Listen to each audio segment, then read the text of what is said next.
Good evening. Good evening. Okay, சொல்லுங்களேன். ஹரிஷ் கிட்ட என்ன மாதிரியான சேஞ்சஸ் வேணும் அப்படின்னு சொல்லிட்டு கேட்டாங்க.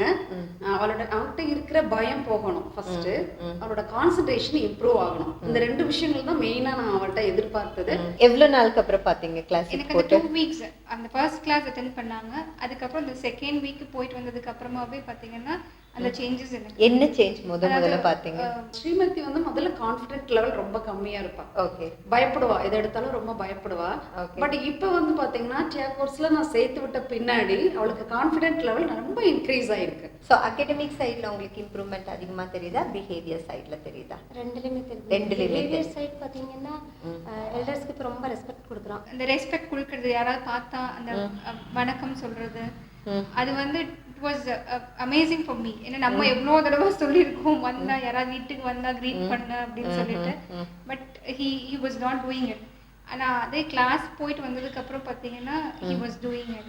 So that was surprising for me. Okay. வேற என்ன வித்தியாசம் நீங்க பாத்தீங்க? மெயின் இம்பார்ட்டன்ட் என்னன்னு கேட்டிங்கன்னா மெமரி லெவல்ல இம்ப்ரூவ் ஆயிருக்கு. சோ மெமரியில நல்ல டிஃபரன்ஸ் உங்களுக்கு தெரியுது. புரிஞ்சுக்கிறதுல, அண்டர்ஸ்டாண்டிங்ல ஸ்டார்டிங்ல வாங்குற மார்க்ஸ்க்கும் இப்போ வாங்குற மார்க்ஸ்க்கும் நல்ல டிஃபரன்ஸ் இருக்கு. சரி, ஸ்டார்டிங்ல அவுட் ஆஃப் 100க்கு எவ்வளவு இருந்திருக்கு?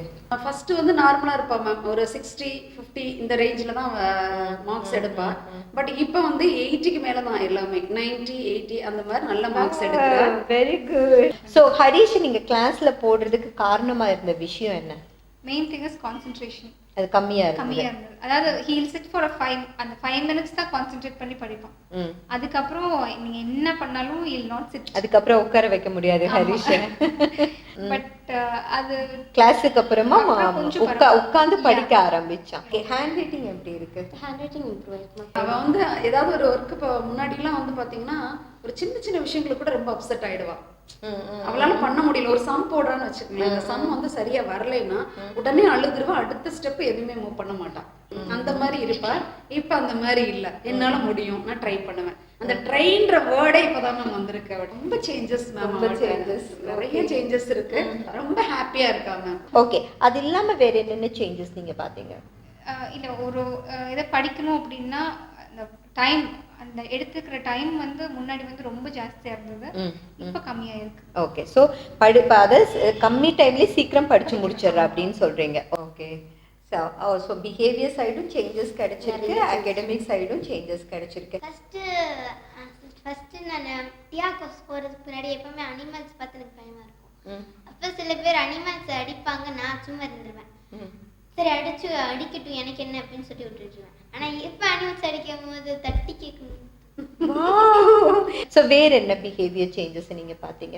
Almost he keeps his things clean. அந்த எடுத்து வைக்கிறது, அவரோட திங்ஸ் எடுத்து வச்சுக்கிறது, ஸ்கூலுக்கு போயிட்டு வந்தா பேக்ஸ் ஷூஸ் எல்லாமே வந்து சம்வாட் அங்க இங்கன்னு த்ரோ பண்ணாம ப்ராப்பரான பிளேஸ்ல எடுத்து வைக்கிறது, இதெல்லாமே அந்த பிஹேவியர் சேஞ்சஸ் அத நீங்க பாக்குறீங்க. டியா மாதிரியான கிளாஸ் இல்லாம போயிருந்தா ஸ்ரீநிதி பெருசாகும் போது என்னென்ன நெகட்டிவ்ஸ் எல்லாம் அவகிட்ட இருந்திருக்கும்?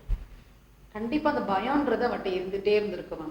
எதுக்கெல்லாம் பயப்படுவா? மனப்பான்மைன்றது ஒரு விஷயம் கண்டிப்பா இருந்திருக்கும். இதெல்லாம் ஒரு அட்வைஸ்னால கரெக்ட் பண்ணிருக்க முடியுமா? அட்வைஸ்னு கொடுக்கும்போது அதை வந்து நெக்லெக்ட் பண்றதா அது பண்றாங்க. பட் ஒரு ப்ராக்டிஸ்னு ஒரு இதுல கொண்டு வரும்போது அது I think works out properly. Okay, so டியா மாதிரியான வகுப்புகள் இந்த சொசைட்டிக்கு தேவையா? கம்பல்சரி. எதுக்காகன்னு சொல்லுங்களேன்.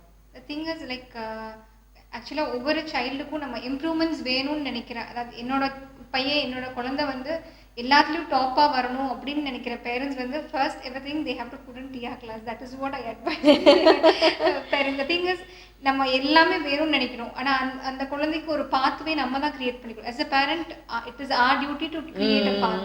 அந்த ஒரு ப்ராப்பர் சேனல் ப்ராப்பர் ஏஜ்ல நம்ம கொடுத்துட்டோம்னா I think that will help for them எல்லா விதத்துலையுமே. கண்டிப்பா இது வந்து ஒரு வரப்பிரசாதம். இது எல்லாருமே கண்டிப்பா இதை வந்து யூட்டிலைஸ் பண்ணணும் அப்படின்றதான் என்னோட ஆசை. ஒவ்வொரு குழந்தைகளுக்குமே இது கொடுக்கறது வந்து பசங்களுக்கு வந்து பின்னாடி நம்மளால என்ன செய்ய முடியுமோ என்னன்னு தெரியாது.